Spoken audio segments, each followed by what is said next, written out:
गुले चारों का मशमारा पता वशद करना।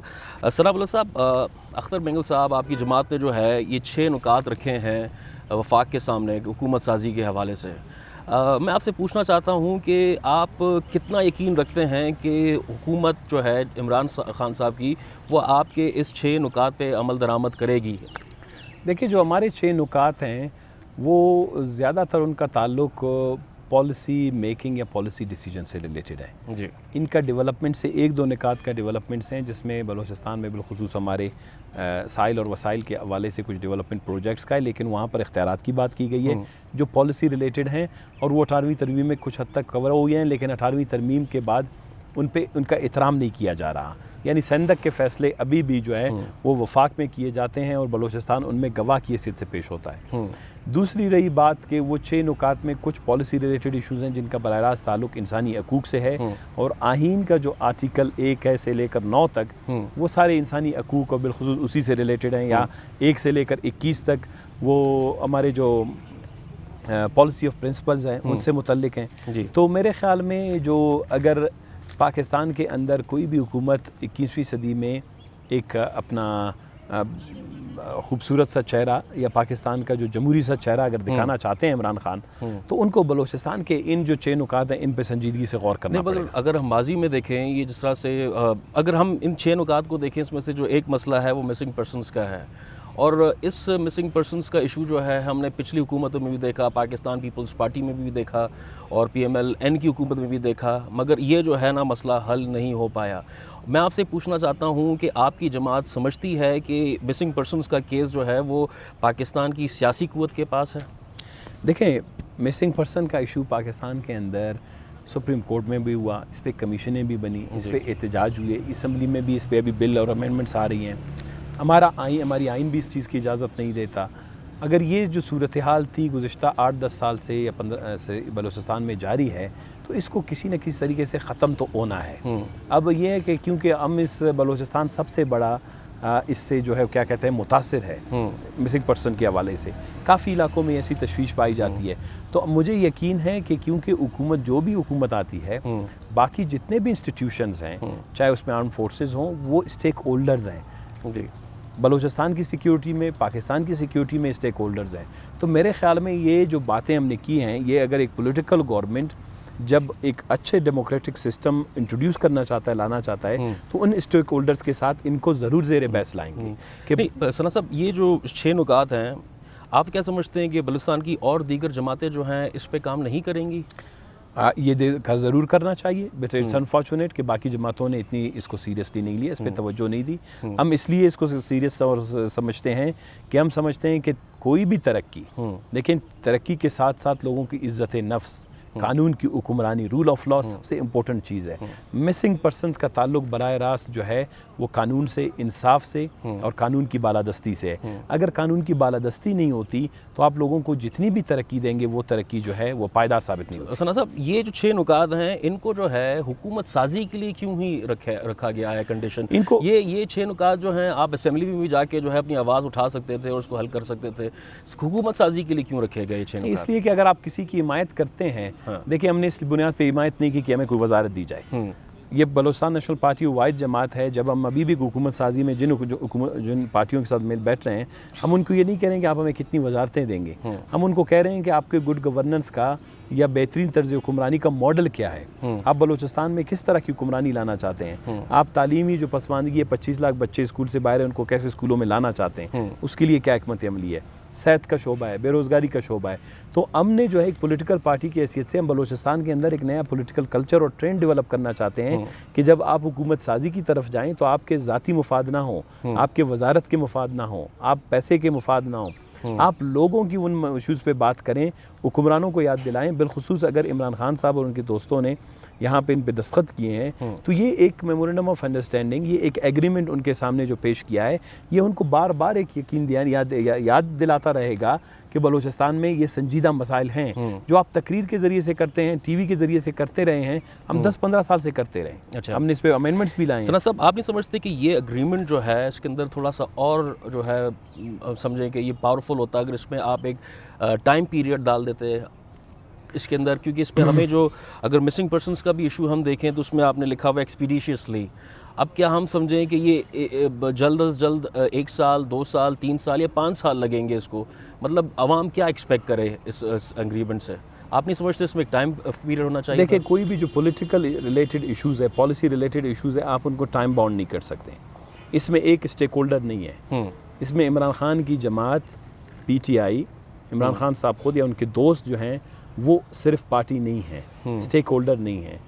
ये जो बलूचिस्तान के अंदर एक तशवीश है मिसिंग पर्सन के हवाले से, इसमें काफ़ी स्टेक होल्डर्स हैं। स्टेट है, स्टेट के काफ़ी इंस्टीट्यूशंस हैं, इदारे हैं। इसके अलावा नॉन स्टेट एक्टर्स भी इसमें मुलव्विस हैं, इसमें ख़ानदान भी मुलव्विस हैं।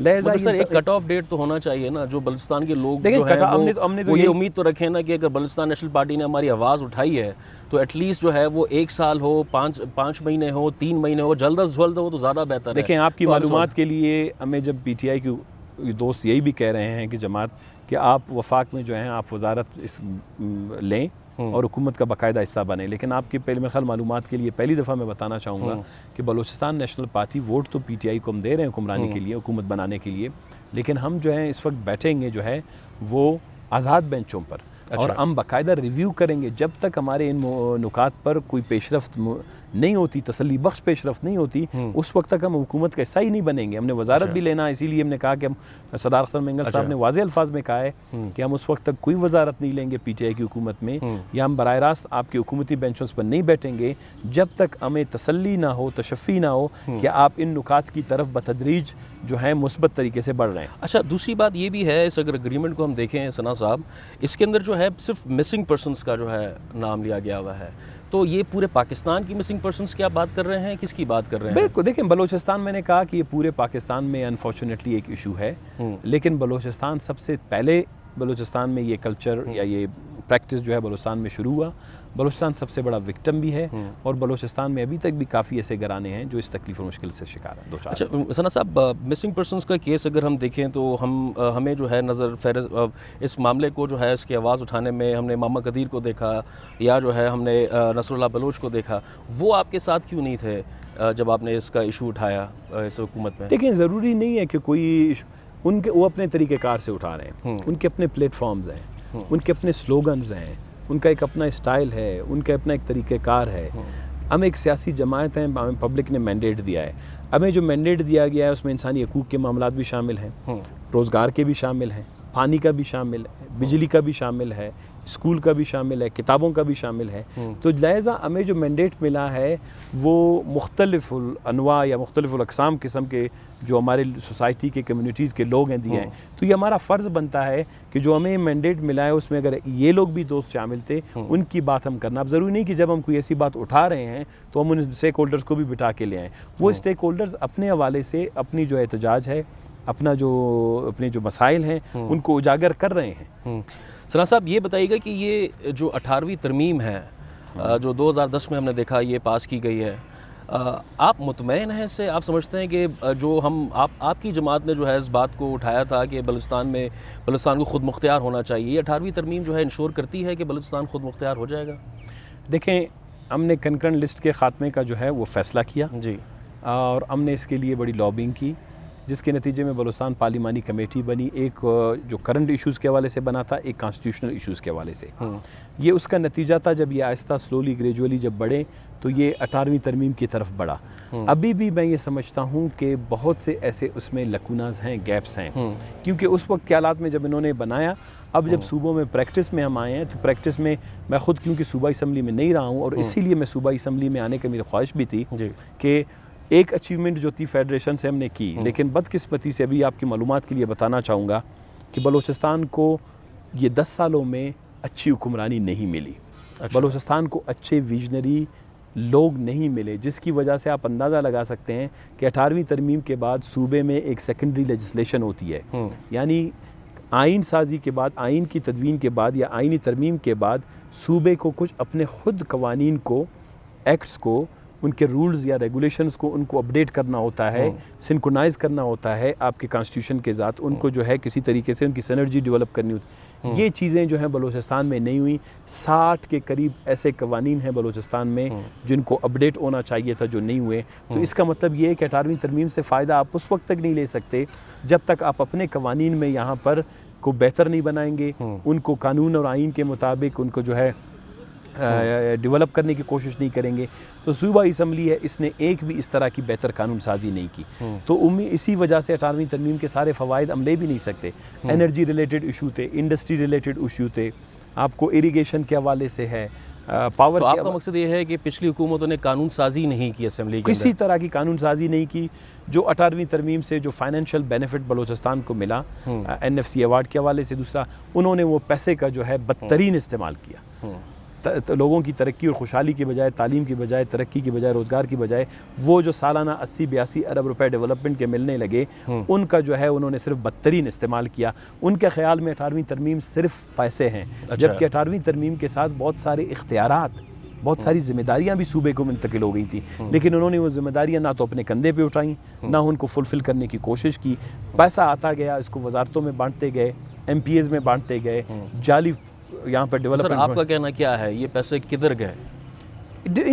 हम अगर एक जो है यहाँ की जो पॉलिटिकल एलीट रही है, यहाँ की जो पॉलिटिकल एलीट, यहाँ की ब्यूरोक्रेसी, यहाँ की पॉलिटिकल एलीट, ब्यूरोक्रेसी और काफ़ी और स्टेक होल्डर्स हैं, सब ने मिल बांट के किसी न किसी तरीके से जो है ये सारा पैसा करप्शन की नज़र हो गया। बलूचिस्तान में करप्शन गुज़िश्ता अदवार में 60 से 65% तक करप्शन रही है, और अभी खुदा करे कि हम देखते हैं, हम आए हैं, हमारी ख्वाहिश यही है, चाहे हम हुकूमत में रहें या अपोजिशन में रहें, जो वेस्टेज है रिसोर्सेज का, जो वेस्ट ऑफ रिसोर्सेज है, पर्टिकुलरली फाइनेंशियल रिसोर्सेज है, इसको रोकने के लिए इंशाल्लाह हम अपनी मुकम्मल कोशिश करेंगे। सर साहब, ब्रेक होता है, अगले चारों का दम वज़ीर गुंडे होते